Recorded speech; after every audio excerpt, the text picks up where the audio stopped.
Bien. Comencé a grabar entonces, que no se me olvide la grabación. Muy bien, hermanos. Una vez que haya finalizado la clase, usted podrá explicar la importancia de la historia sagrada. ¿Por qué es importante la historia bíblica o la historia sagrada o los libros históricos? También podrá relatar las cualidades que reúne uno de los principales protagonistas de los libros históricos, que es Josué. También podrá... A ver quién más está. Aquí estamos. Se viene integrando nuevos hermanos. Podrá argumentar por qué Josué no fue el autor total del libro que lleva su nombre. Podrá describir también la razón por la cual los cananeos se encontraban en una situación ideal para poder ser conquistados por el pueblo de Israel. Bueno, aquí estamos viendo la providencia de Dios igualmente. Podrá explicar la razón por la que Dios ordena el aniquilamiento de los cananeos, o algunos también le denominan, y de hecho es así, un genocidio del pueblo hebreo hacia los cananeos. Indicar también los propósitos por los cuales Josué escribió su libro, y va a identificar el tema del libro de José. ¿De qué trata el tema? Si usted quiere resumir el libro de José en una frase, en una oración, eso será el tema, y eso es lo que podrá realizar una vez que haya finalizado la clase. Muy bien. Puede ir tomando sus apuntes si desea, pero también una vez que haya finalizado la clase, le voy a enviar las presentaciones en PowerPoint a sus correos electrónicos. Y también los hermanos que no estén presentes recibirán el link de esta grabación, de esta clase, subida a YouTube, al canal del Instituto Bíblico Pentecostal. Por lo tanto, no van a perder materia, contenido, ni lo que se dialogó, se discutió en clases, porque todo queda grabado. Introducción a los libros históricos, entonces. Vamos a comenzar. ¿A qué se refiere los libros históricos? Se refiere los libros históricos a la segunda división del Antiguo Testamento, que comienza con el libro de Josué y termina con el libro de Esther. Por favor, hermanos, ahí estoy escuchando algunos ruidos. Si pueden apagar sus micrófonos, por favor, para que no haya interferencia. Muchas gracias, hermanos. ¿A qué se refiere entonces los libros históricos? A la segunda división del Antiguo Testamento. Comienza con Josué, termina con el libro de Esther. También se llaman históricos porque en su contenido predomina la historia del pueblo del pacto. ¿Por qué no le denominamos el pueblo del pacto? Porque esa es la relación que Dios estableció con el pueblo de Israel. A ver, todavía escucho algunos sonidos de cámaras, de micrófonos, no sé quién será el que tiene. Aquí hay uno presente. Ahí sí, ahora sí. Porque en su contenido predomina la historia del pueblo del pacto. Hemos mencionado en otras ocasiones que para poder interpretar, comprender la historia bíblica, la historia del Antiguo Testamento, la historia de la salvación, principalmente del Antiguo Testamento, con excepción de los libros sapiensales o poéticos, la ley, los libros históricos, los profetas menores, los profetas mayores, se debe considerar o tener presente la idea del pacto, este concepto del pacto. Es muy importante, es fundamental para la comprensión de la narración bíblica, porque la acción de Dios con su pueblo, el trato de Dios con el pueblo de Israel, se relaciona estrechamente con el pacto. Si el pueblo de Israel es bendecido, es prosperado y sus tierras o sus territorios son ensanchados y logra conquistar otros territorios y también dominar sobre otros territorios, se debe a la obediencia al pacto que Dios estableció con ellos. Por otra parte, si el pueblo de Israel es dispersado, pierden guerras, sus territorios son reducidos, son destruidos, por ejemplo, el reino del norte, se debe a la violación al pacto que Dios estableció con su pueblo. Se le llaman históricos porque en su contenido predomina la historia del pueblo del pacto. Dios estableció un pacto con el pueblo de Israel, con el pueblo en la época de Moisés, pero anteriormente había establecido un pacto con Abraham, lo renovó con Isaac, lo renueva con Jacob, lo renueva con Moisés, lo renueva con David, lo renueva con Salomón.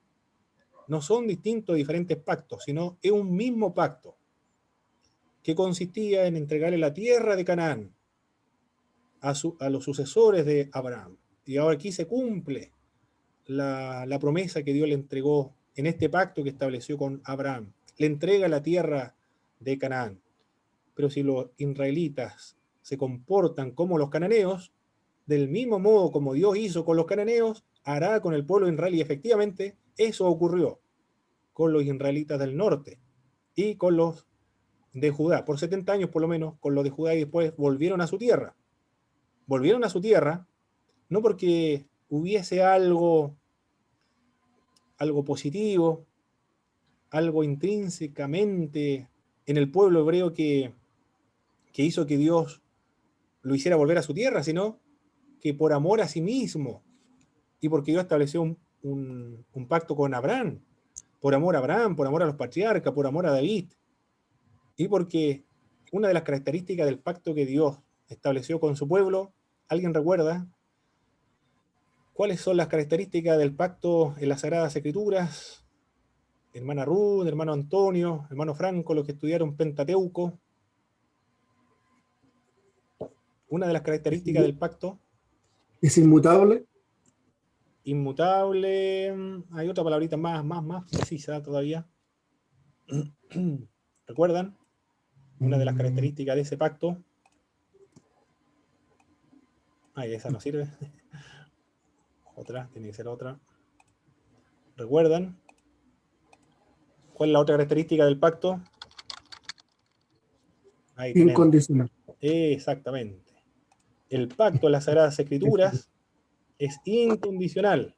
¿Por qué el pueblo de Israel regresa a la tierra prometida después de 70 años en Babilonia? Porque el pacto es incondicional. Esa es la razón. Pero no porque Dios haya visto algo en el pueblo hebreo que haya meritado que Dios haya accedido a devolverle la tierra de Canaán. Por eso se llaman históricos, porque predomina la historia del pueblo del pacto. Abarca los libros históricos un periodo de 800 a 1000 años aproximadamente. Estamos un periodo de 800 a 1000 años. Aquí vamos a ver el tiempo más o menos. Estamos viendo el tiempo. Lo voy a dejar acá para que se vea un poco. Esta es la fecha en que se dice que el pueblo de Israel llega a la tierra de Canaán, 1250 a.C. Y termina el año 1440 aproximadamente. Todo ese periodo abarca los libros históricos, 1250 o a 440, con Esdras y Nehemías. Ahí acaba el relato de los libros históricos. Ese es el tiempo que abarca, más o menos. Consulta, profe. ¿Sí, hermano Antonio? Usted dice que en 1250 es cuando ya entran a Canaán, o cuando empieza el llamado de Josué a la batalla, al cruce del Jordán.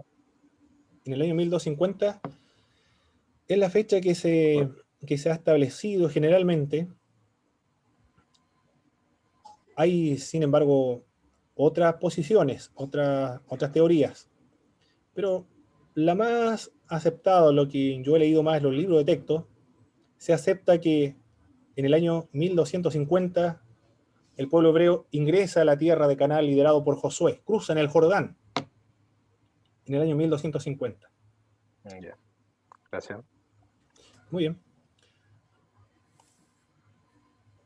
Y termina con Esdras en Nehemías 440 antes de Jesucristo. es muy importante estudiar los libros históricos. ¿Por qué es importante estudiar los libros históricos? Porque buena parte de la Biblia quedaría incomprensible si no tuviéramos el relato histórico del pueblo de Israel. En el libro de Pentateuco, el pueblo es un pueblo que va peregrinando, son nómades. Y en el Nuevo Testamento vemos que el pueblo de Israel está sentado ya, son sedentarios, en la tierra de Canaán. En el libro de Pentateuco, el idioma que ellos están hablando, lo más probable es que sea el idioma de los arameos, porque Abraham es de Ur de los Caldeos, en Mesopotamia. El idioma de aquella tierra, el idioma es el arameo. Un gran imperio, ese idioma se extendía por todo aquel territorio extenso en esa época. Los asirios también hablaban el idioma arameo. Se van a Egipto, Abraham, y lo más probable es que el idioma lo siga conservando, salvo algunas excepciones, porque se van a dejar influir también por los egipcios, como Moisés, por ejemplo. Moisés es de origen egipcio. Pero el idioma hebreo que van a hablar, o que van a adoptar después, es el dialecto de los cananeos. Si existe un idioma hebreo, este es el resultado de la asimilación del idioma de los cananeos. El hebreo es un idioma nativo o un dialecto de la tierra de Canaán. Y después, cuando se van a Babilonia, el pueblo de Israel vuelve nuevamente hablando el arameo, y son totalmente monoteístas. En el Nuevo Testamento, el pueblo hebreo sigue hablando el arameo, son comerciantes, ahora son totalmente monoteístas, y no se juntan con ninguna persona que sea gentil. Los libros históricos, principalmente después del cautiverio babilónico, explica la razón por la cual los judíos no se juntan con gentiles. En el Nuevo Testamento no entran a la casa de los gentiles, ni un gentil, ni se le permite a un gentil que ingrese a la casa de un judío. ¿Por qué esa reticencia con los gentiles? Porque quedaron consternados o choqueados. Fue una experiencia extraordinaria que sufrió el pueblo de Israel cuando se fueron a Babilonia. Por eso es que no se van a unir jamás, ni van a tener ningún contacto o relación con los gentiles. En el Nuevo Testamento también vemos que el Mesías tiene que venir de la línea de David. Jesús, hijo de David, Jesús, hijo de David, ten piedad de mí, dice una de las personas que necesitaba la ayuda de Jesucristo en el Nuevo Testamento. Los libros históricos explican que el Mesías vendrá de la línea de David. No lo dice la ley o el Pentateuco, lo dice los libros históricos. El pacto que Dios estableció con David se encuentra en los libros históricos. El Mesías debe venir de la tribu de David, la tribu de Judá. Por eso es importante comprender o estudiar los libros históricos para comprender la Sagrada Escritura, la Biblia. En el Nuevo Testamento, en el Pentateuco, nos saltamos del Pentateuco al Nuevo Testamento. En el Pentateuco hay 12 tribus, pero en el Nuevo Testamento hay una sola tribu, que es la tribu de Judá, y de hecho van a ser denominados los judíos. Pueden encontrarse, sin embargo, algunos que son benjaminitas, por ejemplo, el apóstol Pablo, pero las otras tribus ya no se encuentran, no se mencionan de qué tribu están los cuales personas, todos son judíos. ¿Y qué pasó con las otras tribus entonces? Con las 10 tribus del norte, con los benjaminitas, los danitas, rubenitas, entre otros. Los libros históricos explican la desaparición, la extinción, la aniquilación o la asimilación cultural con las otras naciones. Por eso es que es importante estudiar la historia sagrada de los libros históricos y por qué se le llama judíos. aunque también se le denomina Israel, aunque ya políticamente, étnicamente, Israel no existe. Existe solamente una tribu, que es la tribu de Judá. Por eso es importante estudiar los libros históricos. Pero también es importante estudiar los libros históricos porque ilumina verdades neotestamentarias o del Nuevo Testamento. ¿Cuáles son estas? Una de estas verdades habla acerca del reposo. Hebreo dice, por ejemplo, que Josué no le dio el verdadero reposo al pueblo de Israel. Queda todavía un reposo. Ese reposo es Jesús de Nazaret. Él es el verdadero reposo. Le dio un reposo espiritual. Ahora, aquí y ahora. Pero hay otro más, que es después de la muerte, es decir, el estado eterno en una situación de glorificación de los creyentes, en el paraíso de la eternidad, en estado glorificado. A eso también se refiere al reposo. Lo da Jesucristo. Ese reposo, después de la muerte, ya el creyente lo está disfrutando ahora en el presente, pero no totalmente. A esto se le denomina en escatología el ya, pero el no todavía. Lo estamos experimentando, pero todavía no, en su consumación.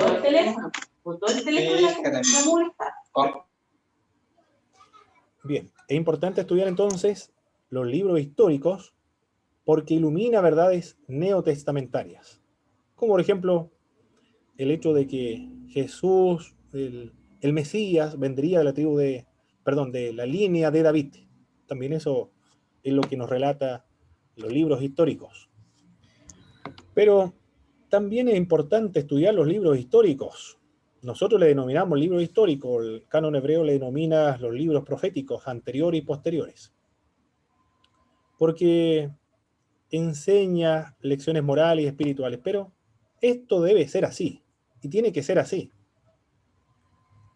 Y no podría ser de otra manera tampoco, porque la Biblia, los hermanos que estudiaron, los hermanos que estudiaron Introducción a la Biblia, los hermanos más antiguos, la Biblia no es histórica, geográfica, genealógica, no es científica. La Biblia, ¿qué es lo que es? Es un libro eminentemente religioso. Excelente, religioso, perfecto. La Biblia es un libro religioso. O también la Biblia es un libro religioso, teológico, tiene enseñanzas espirituales. La finalidad de la Biblia es glorificar a Dios, que la gente siga a Dios, se vuelva a Dios, se convierta a Dios, o sea, salvo. La Biblia habla de un libro que trata de la historia de la salvación. Por eso que no puede enseñar otra cosa sino temas religiosos, teológicos, espirituales. Revela a Dios, habla acerca de Dios. Cuando estudiamos los libros históricos, no ponemos la atención en Josué, en Barak, en Sansón, en Gedeón, en David, en Salomón, porque estos hombres y mujeres, todos tienen sus errores, son pecadores. Y la Biblia cuando los menciona, no nos está invitando a seguir el ejemplo de estas personas. Más bien la Biblia cuando nos presenta a estos personajes es seguir al que actúa en estas personas, que es Dios. La Biblia pretende, es proselitista. La Biblia quiere que las personas queden deslumbradas con la acción de Dios en las personas, que aquel hombre como Sansón, como Josué, como Gedeón, experimentaron a Dios, también el lector experimente ese poder que estuvo presente en esos personajes de las Sagradas Escrituras. Que así como estas personas se dejaron controlar con la época de los jueces, a pesar de su condición moral, a pesar de su pecado, se dejen controlar y guiar por el Espíritu de Dios, quien venía sobre los jueces, y evitar los pecados y los errores que caracterizan a estos personajes. el principal protagonista de la Sagrada Escritura es Dios. Por eso que la Biblia es teológica, porque habla acerca de Dios. Quiere que las personas queden maravilladas con Dios y se despierte esa sed de Dios, de conocer más a Dios, que experimenten la salvación de Dios. Por eso es que no puede enseñar otra cosa sino grandes lecciones morales y espirituales. Por eso es importante estudiar toda la Biblia, ¿no? Bueno, no solamente los libros históricos tienen lecciones morales y espirituales, sino toda la Biblia. Pero para comprender cabalmente la Biblia se debe pasar por los libros históricos. Dios se ha revelado a través de su trato con el pueblo escogido. La Biblia no es un dictado de Dios hacia los seres humanos. No es solo el resultado de la acción mecánica de la escritura. Hay teorías que mencionan la teoría mecánica. Es como si Dios fuera el jefe y los escritores bíblicos fueran los secretarios que escriben todo lo que Dios le dicta. La Biblia no es el resultado o el producto del dictado de Dios sobre los hombres, sino que la Biblia es el registro de la acción de Dios sobre un pueblo. El trato de Dios con su pueblo es revelación, y esa revelación quedó registrada en la palabra de Dios. Eso es lo que nosotros tenemos acceso y es lo que estamos estudiando ahora. La Biblia es el resultado de la revelación. La revelación consiste en Dios se ha revelado a su pueblo hebreo. ¿Cómo conocemos a Dios? En la acción con su pueblo hebreo. ¿Cómo sabemos que Dios es un Dios misericordioso? Porque ha demostrado su misericordia con el pueblo hebreo. ¿Cómo sabemos que Dios es amor, o es amor esencialmente? Porque ha expresado su amor hacia el pueblo hebreo. ¿Cómo sabemos que Dios es rico en gracia? Porque ha mostrado su gracia en el pueblo hebreo. Conocemos a Dios en la medida en que conocemos las Sagradas Escrituras, pero no es suficiente con conocer la Escritura, en la medida en que experimentamos las Sagradas Escrituras en nuestra vida. Así se conoce a Dios, en la experiencia con el texto sagrado. Cuando lo aplicamos en nuestra vida personal, allí se conoce a Dios. Eso es lo que destaca a la fe evangélica, la experiencia. Eso trató Martín Lutero, Juan Calvino, Zwinglio, John Knox, John Wesley, Spurgeon, Moody, o Jonathan Edwards, Ivan Robert también, y todos los protestantes en estos 500 años. La experiencia con Dios. A diferencia del catolicismo romano, que es un cristianismo cultural. ¿Por qué son católicos? Porque mi papá, mi mamá y mi país en el continente latinoamericano es católico. ¿Por qué nosotros somos cristianos evangélicos? Porque hemos experimentado a Dios en nuestra vida y lo hemos experimentado a medida que conocemos el texto sagrado, el texto de la Sagrada Escritura.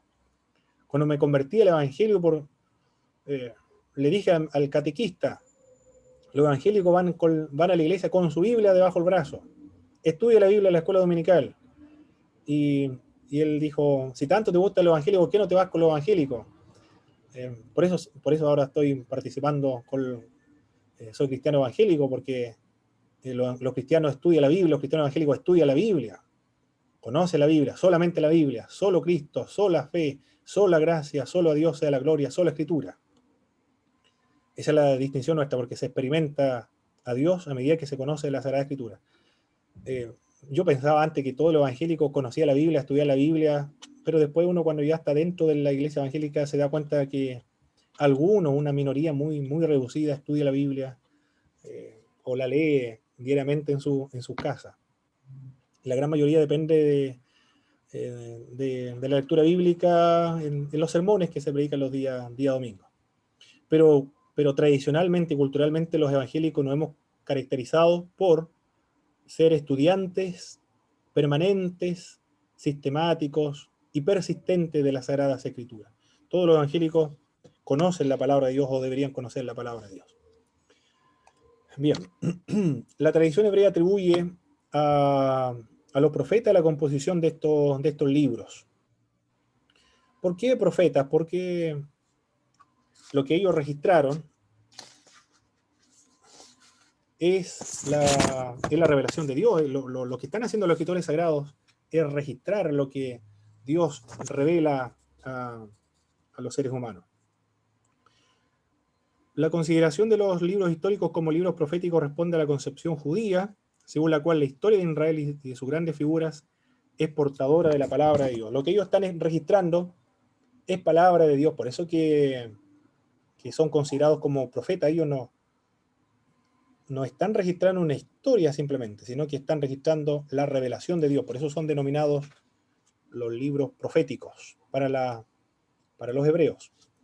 Los judíos lo llaman proféticos. El objetivo principal de los escritores no es tanto enseñar la historia de Israel tal como fue, sino más bien la forma en que el mensaje de Dios se cumplió en la vida de la nación.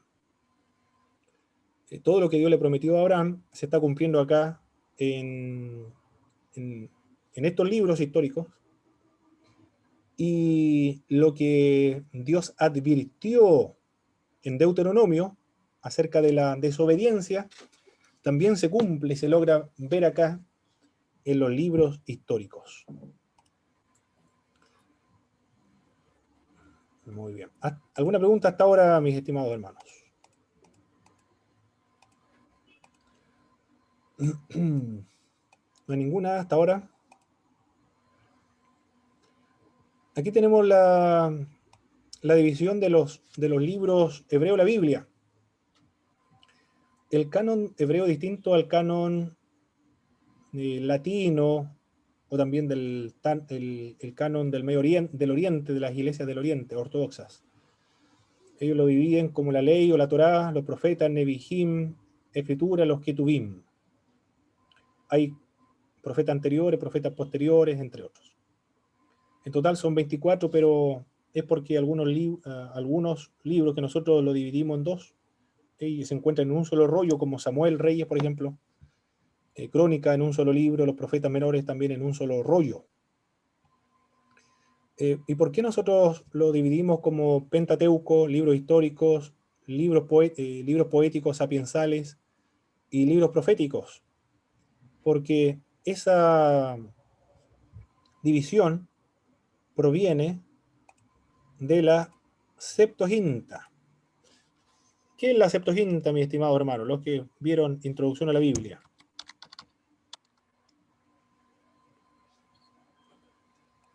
¿A qué se refiere o a qué alude la Septuaginta?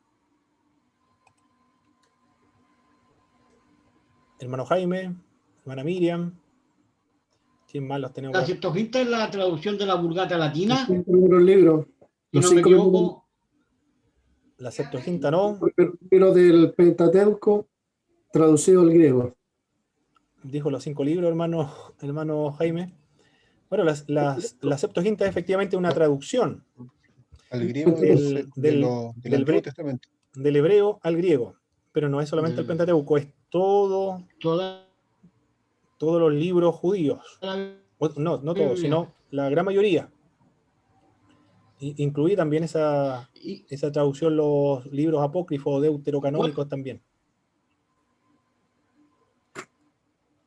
Esa es la Septuaginta entonces. La Septuaginta divide o dividió los libros hebreos o del canon hebreo, lo divide de otra manera, de otro modo. Lo divide en Pentateuco, libros históricos, libros sapiensales, libros proféticos, profetas mayores, profetas menores, no por la importancia, sino por la extensión de sus escritos.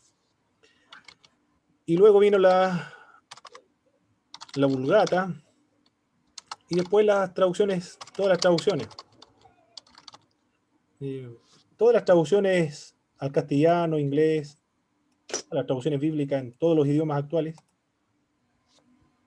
proviene de la Septuaginta a la Vulgata, por eso el orden es diferente al canon hebreo.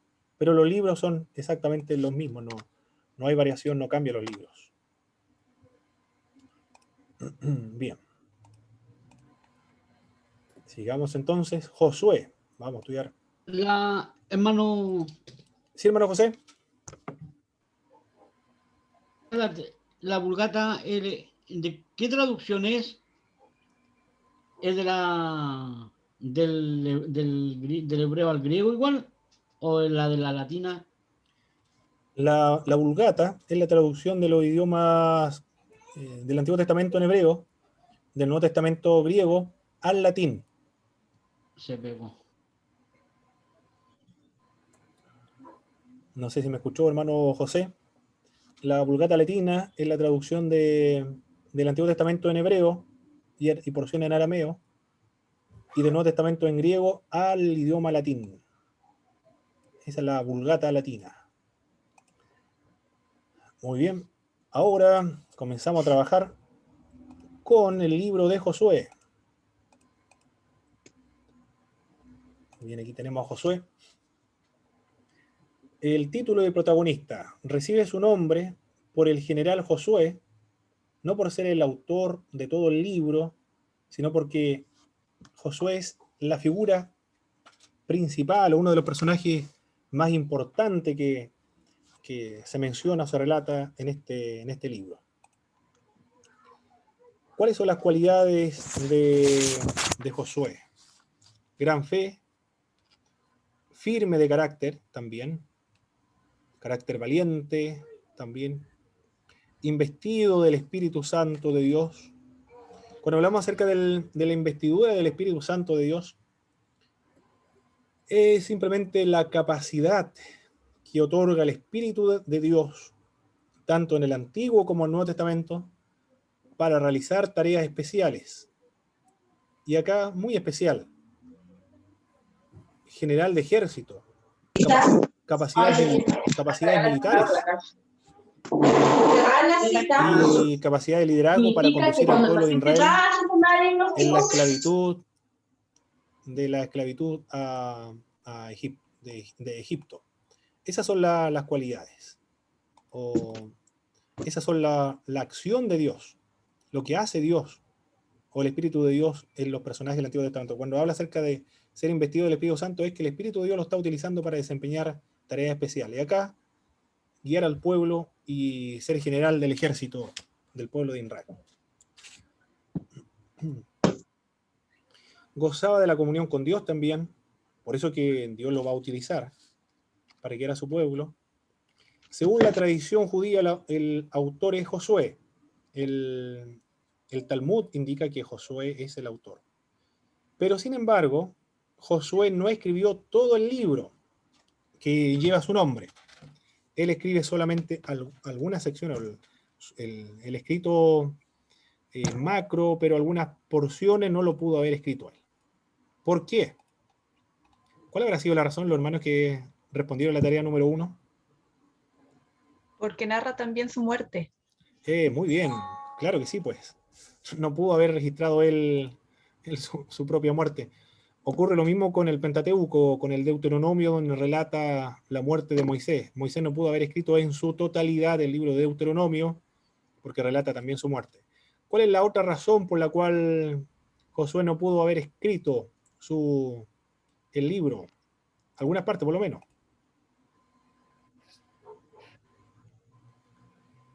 Los que contestaron la tarea número 1. Ciertos pasajes, de acuerdo al tema literario en el cual se presentan. Muy bien. Les menciona la conquista de Hebrón por Caleb. Y ese evento ocurrió mucho tiempo después de la muerte de Josué. Otra razón por la cual él no pudo escribir el libro de Josué, porque menciona la conquista de Debir por Otoniel, y eso ocurrió después de la muerte de Josué. La conquista de Lesem o Lais por los danitas, todos estos eventos acontecieron posterior a la muerte de Josué. Estas son las razones por las cuales Josué no pudo haber escrito la totalidad del libro. Josué era de la casa de José. El abuelo era Lisama, guió a la tribu de Efraín a través del desierto. Probablemente tuvo a su cargo el cuerpo embalsamado de su gran antecesor José, probablemente, dicen algunos, probablemente, También favoreció su contacto con la civilización y la cultura egipcia, ya que nació en Egipto y participó del Éxodo. Por su servicio a Moisés y ligado íntimamente a él, en el liderazgo del pueblo a través del desierto, Josué se transforma en el sucesor obligado o en el sucesor natural de Moisés, y así lo va a reconocer las tribus posteriormente. Se caracteriza por su fe, por su coraje también, en comandar la fuerza de Israel que repelieron el ataque de los amalecitas en Refidim. Pero aquí no se le debe atribuir la victoria a las estrategias militares de Josué, puesto que Dios es el que guía al pueblo de Israel, Dios protege al pueblo de Israel, y Dios permite, por medio de su buena voluntad y de acuerdo a las promesas que le dio a los patriarcas, vencer a las tribus o a los pueblos que habitan Canaán. Y también porque el pueblo hebreo es el instrumento de juicio y de castigo de Dios sobre los cananeos, sobre el pecado de los cananeos. La victoria de Dios. La tradición judaica invariablemente le atribuyó a Josué la paternidad literaria de este libro. Si bien en ninguna parte del libro aparece identificado el autor, no se dice que Josué haya sido el autor. El autor del libro fue un testigo ocular de los hechos que se están describiendo. Del mismo modo como ocurre con el libro de los Hechos. Se relata en algunas ocasiones en primera persona, porque está siendo participante de los eventos que registra. En el capítulo 15, verso 4, la expresión "os sugiere un escrito autobiográfico. El uso frecuentemente de la expresión "hasta hoy" y el contexto en el cual ocurre sugiere una fecha muy temprana. Sin embargo, también hay otras referencias que sugieren una fecha posterior a la época de Josué, y es la que estuvimos viendo actualmente.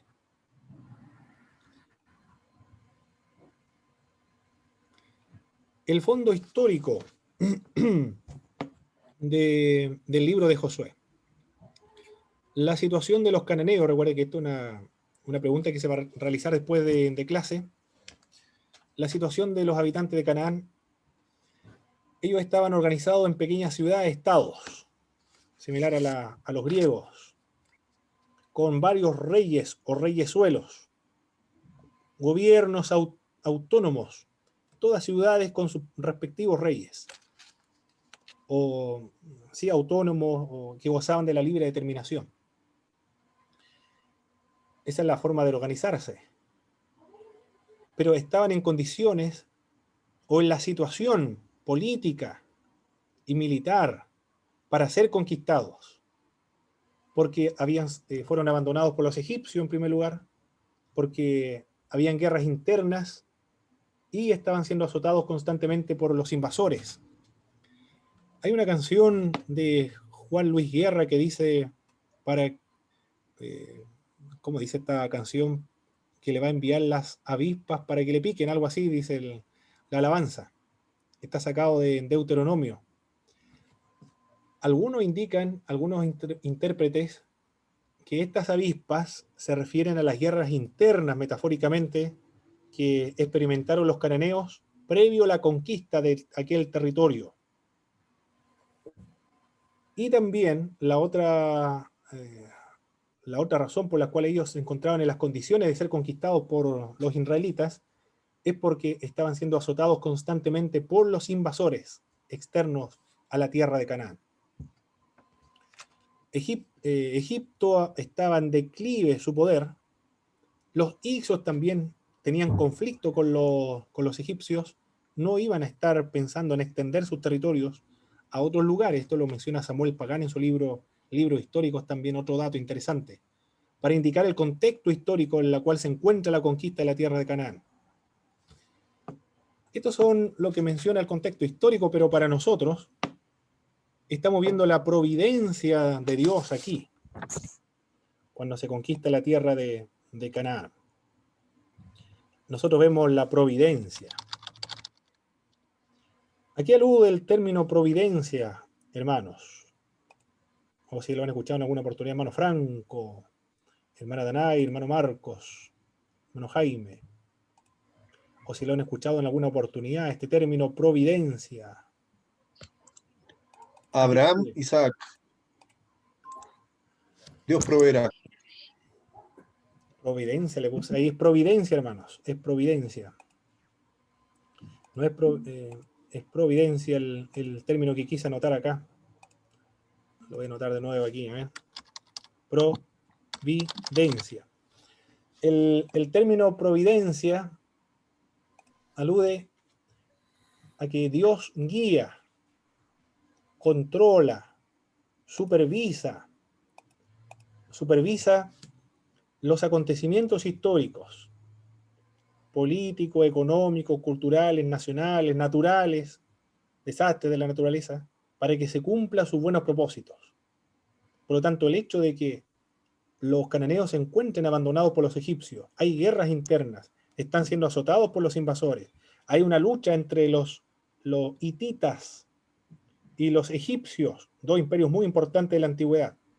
Por lo tanto, no están preocupados acerca de dar apoyo a los cananeos. Todo esto indica que Dios está dirigiendo todos estos acontecimientos para poder permitir que su pueblo hebreo ingrese a la tierra de Canaán sin grande oposición, por lo menos sin grande oposición. Hubieron oposiciones severas y terribles, al final no lograron conquistar definitivamente, pero Dios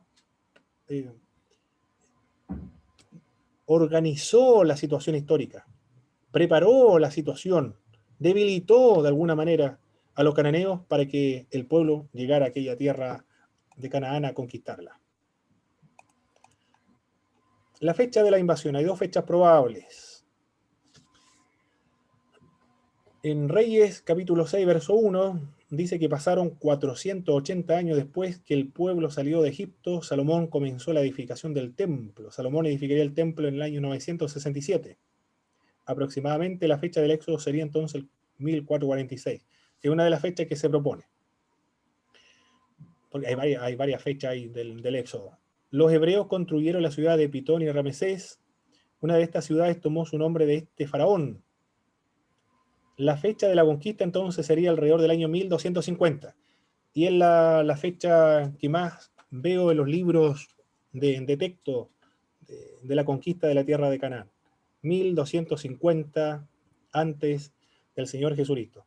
No pudo haber ingresado el pueblo hebreo después del año 1220, porque en el año 1220 los israelitas se encuentran en Canaán, porque el faraón de Egipto, Mereptah, parece que era el Mereptah II, creo, pero el Mereptah, el nombre, levanta una estela de piedra, una piedra roseta, una piedra negra alta, que se encuentra en el Museo del Cairo, en Egipto, donde relata la destrucción casi hasta las raíces del pueblo hebreo. Bueno, fue muy exagerada aquel informe, pero eso ocurrió en el año 1220, por lo tanto, en el año 1220 el pueblo hebreo se encuentra ya en Canaán, por eso que tuvo que haber sido en el año 1250 o 1446, más o menos, un poco más. Pero la fecha que más se repite en el año 1250, antes de Cristo. La religión de los cananeos ahora. Los cananeos tenían un dios principal, y este dios principal se llamaba El. Es el nombre del dios principal, El. Y en su sentido majestático es Elohim. ¿Se alcanza a ver en su pantalla, cierto, hermanos? El término Elohim. Muy bien. ¿Qué es lo que es este vocablo cuando digo majestático? Es un superlativo. Es una pluralización de El. El significa Dios. Y Elohim significa dioses. Pero en la connotación en el idioma de Canaán no es una pluralidad en Dios, sino que es un superlativo. Nosotros en castellano, para hacer los superlativos, al sustantivo le agregamos un adjetivo. Por ejemplo, decimos un jugador, en el fútbol, el mago Valdivia. Valdivia es un mago, por ejemplo. Al sustantivo, Valdivia, le estamos dando un adjetivo para decir que un jugadorazo, un jugador extraordinario. Pero en la cultura de los cananeos, para hacer los superlativos, pluralizan el sustantivo. Elohim es un superlativo. Y ese mismo término Elohim, que en el idioma de los cananeos, es el idioma que van a adoptar o van a asimilar los israelitas o los descendientes de Abraham, porque a Dios también se le va a denominar él o Elohim. Como en Corea, por ejemplo, los misioneros cuando llegaron a Corea, ¿qué le dijeron a los coreanos? El nombre de Dios es Ananim. Los protestantes le dijeron que el Dios que nosotros venimos a predicar es Ananim. Y los católicos romanos a los coreanos le dijeron, nosotros hemos venido a predicar a Dios, ateos, Dios. El término occidental de Dios. Y los coreanos se hicieron todos protestantes porque ellos están acostumbrados para referirse a la divinidad como Ananim. Alá. Los cristianos, cuando van a predicar a los musulmanes, el vocablo que van a emplear para referirse a Dios es Alá. Alá tiene un hijo, Jesús. Jesús es hijo de Alá. Y oran a Alá en el nombre de Jesús.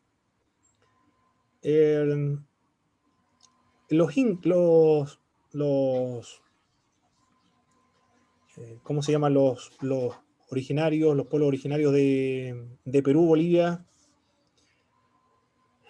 Que no son los incas, sino el idioma, bueno, el idioma de ellos, la aymara, Viracocha. Viracocha es el nombre original de los incas o de los originarios de Perú, Bolivia, Argentina, también están en Chile. Los mapuches, en el idioma, en la Biblia, en Mapuzugún, ¿cuál es el nombre para referirse a Dios? Es Nequechen, Shao Nequechen. Porque se está contextualizando los nombres de Dios. El Evangelio se está contextualizando el idioma de ellos. Acá también ocurre exactamente lo mismo con Elohim. Como los hebreos están adoptando este idioma, el mismo nombre que los cananeos empleaban para su panteón politeísta, los hebreos lo utilizaban para referirse a Dios monoteísta, el Dios revelado. Y también utilizaban en su sentido majestático o superlativo, Elohim. Cuando se habla de Elohim, se debe entender en un sentido de superlativo simplemente. ¿Se entendió un poco eso, hermano, o no?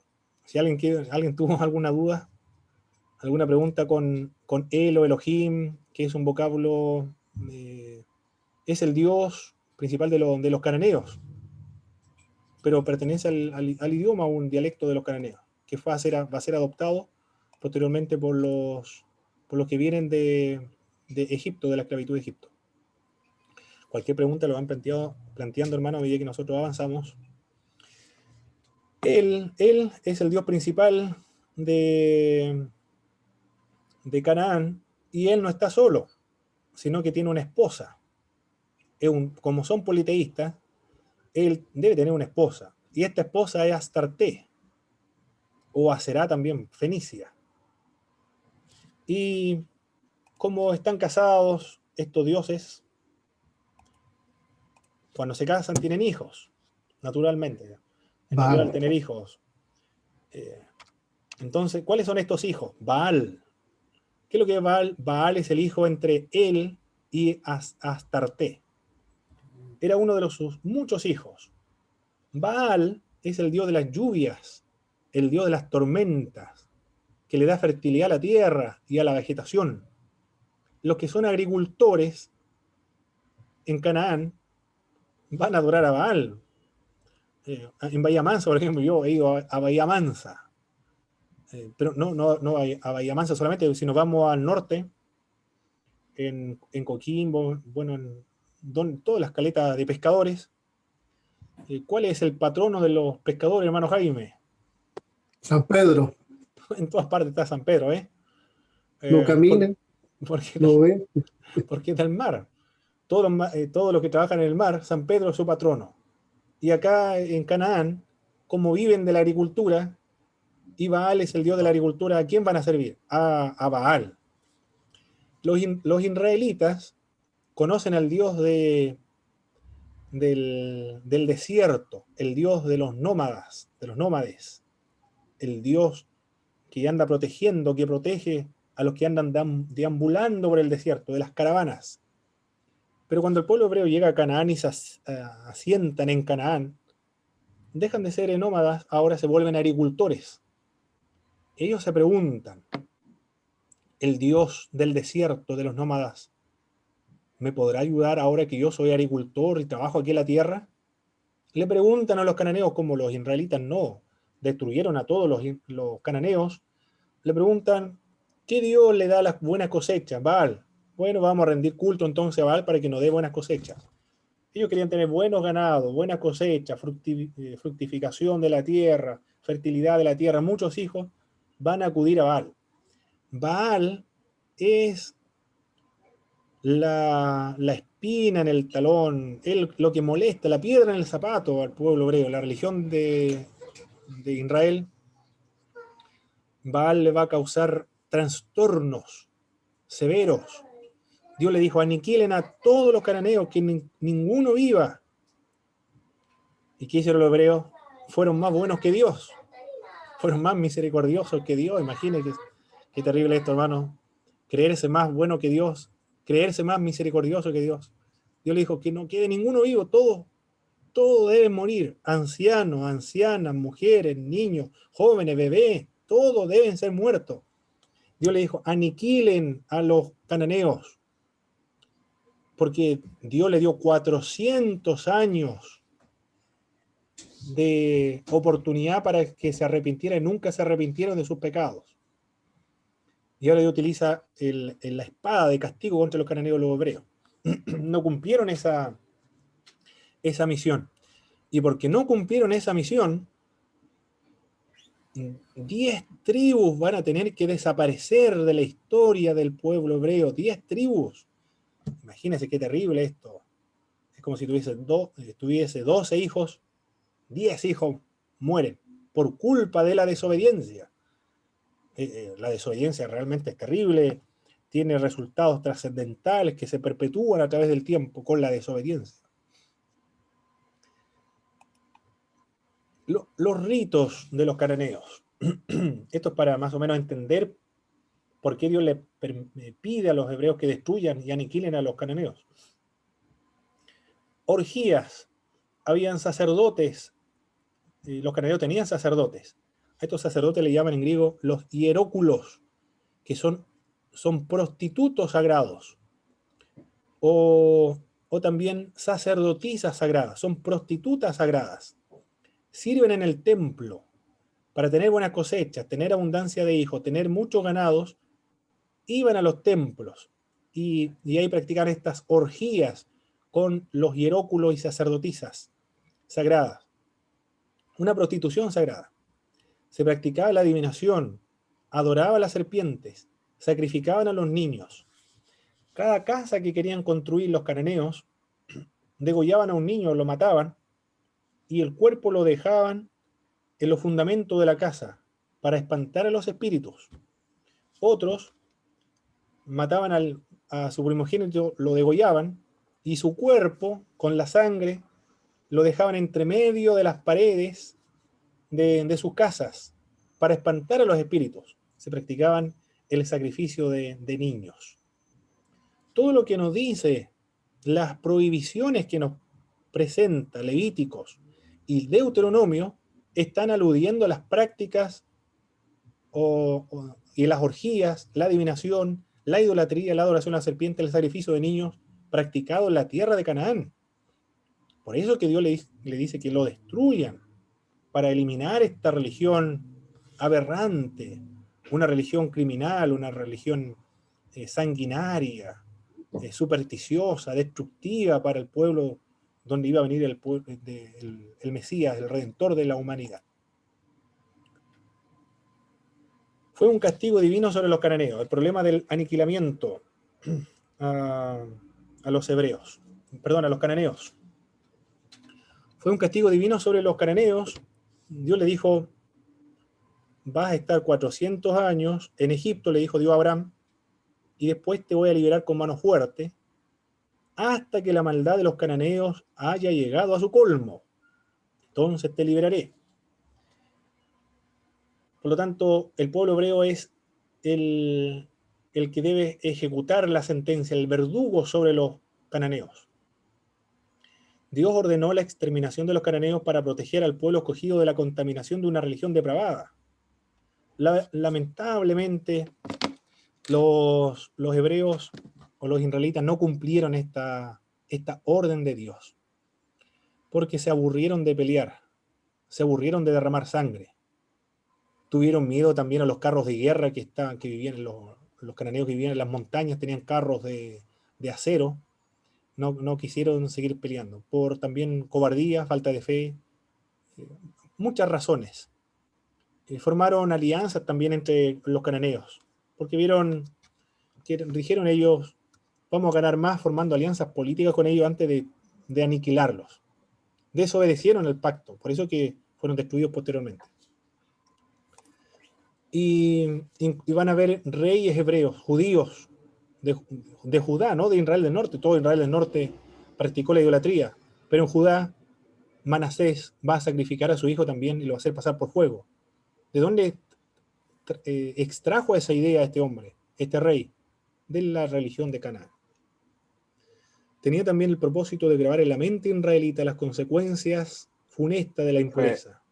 ¿Hace una consulta? Sí, hermano Antonio. Y no sé si hay algún dato histórico donde se pueda saber también de dónde los cananeos aprendieron todas estas cosas. No sabía. ¿De qué cultura, o de una cultura también que ellos vieron?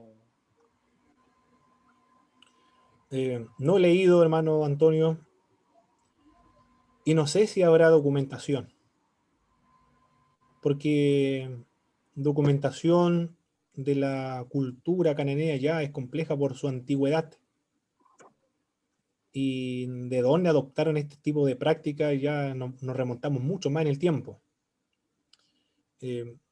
Puede ser que exista documentación, literatura, que describan de dónde ellos trajeron estos tipos de prácticas aberrantes, distorsionadas, supersticiosas, idolátricas.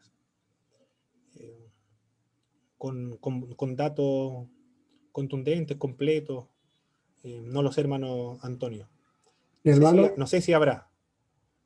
Sí, hermano pero el Señor, cuando hace el llamado a Abraham en la tierra de Ur, de los caldeos, cuando le dice al Señor que sal de tu parentela, ya en esos tiempos ya había idolatría. Por eso que el Señor le ordena a Abraham salir de ese lugar, porque ya era un lugar idólatra y ya contaminado. Sí, correcto. Quizás más allá de las prácticas, no lo estipula la Escritura, pero ya en esos tiempos esa tierra ya era idólatra. Sí, por supuesto que sí.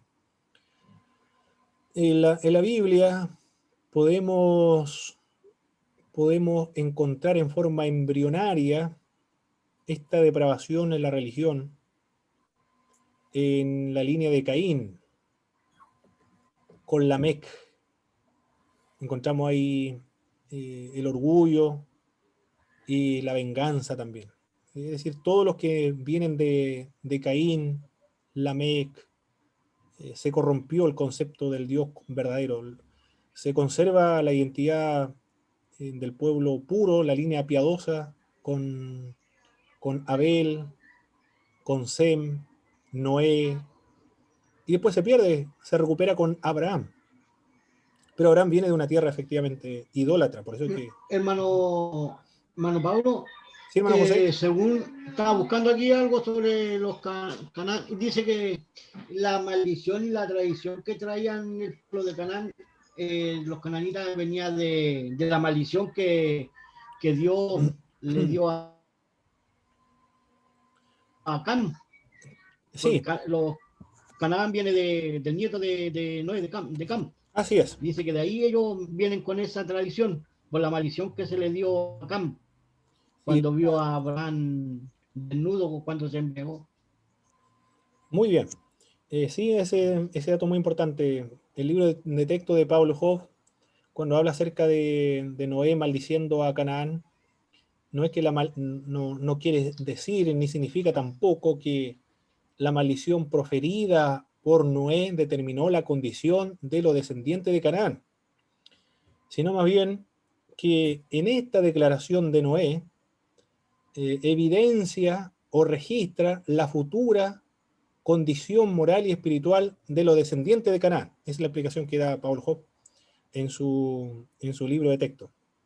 No sé si se entendió la diferencia, hermano, lo que comenté. Aquella maldición no condiciona la característica de los descendientes de Canaán, sino que es una insinuación de parte de Dios de el comportamiento de los futuros descendientes de Noé, o ilustra, o menciona, o indica la futura condición moral y espiritual de los cananeos.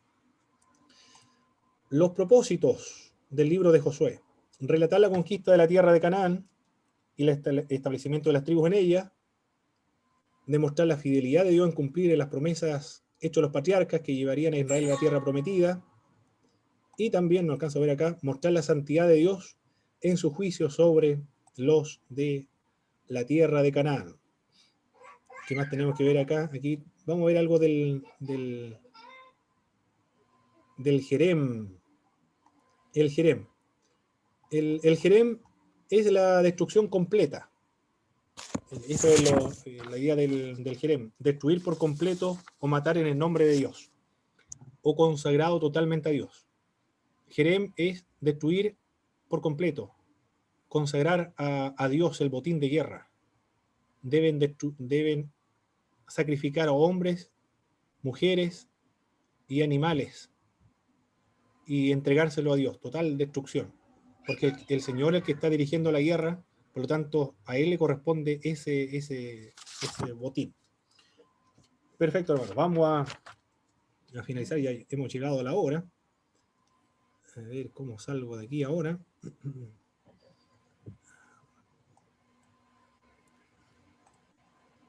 Perfecto. Vamos a dar un repaso de lo que estuvimos viendo, mis estimados hermanos. Ahora todos pueden estar participando. No sé cómo se escuchará si todos activan sus micrófonos. Y vamos a responder lo que hemos visto en clase. ¿Por qué es importante estudiar la historia sagrada, mis estimados hermanos? Hermano Antonio, Cristian, Franco, Miriam, todos participan acá.